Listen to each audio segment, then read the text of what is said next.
Today on the Texas Tribune Weekend Insider. Michelle Gaines was 19 when she was hit by a truck hauling an oil rig. She was in the hospital for 14 months, and her father and lawyers say she now has the mental capacity of a 12-year-old. She may never be able to live on her own. A jury awarded Michelle nearly $9 million. An appeals court overturned the jury's verdict. Reporter Brandi Grissom explains this tragic and unusual case.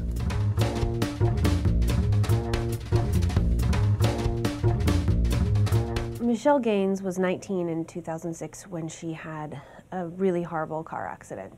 A tractor trailer, an 18-wheeler carrying an oil rig, went through an intersection and hit her car, which left her with massive injuries. She was in the hospital for about 14 months, and she was in a coma for quite a few of those months. And now she has such diminished mental capacity that her father and her lawyers say that she's about equivalent to a 12-year-old. Michelle and her father sued the driver of the vehicle that hit her car. They sued the man who owned it, and they also sued a man who was a business associate.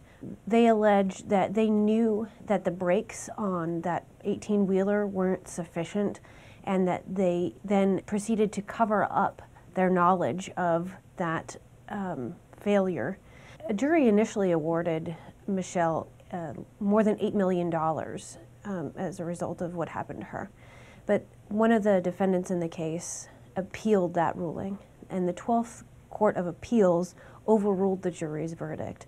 What her lawyers are now contending is that the ruling in this case sets up a situation where in the future people who are sued can cover up evidence of their involvement and then not face any repercussions or any liability. Lawyers for the defendant in this case, however, say he had no control over the rig or over the vehicle or any of the situations that led to the accident.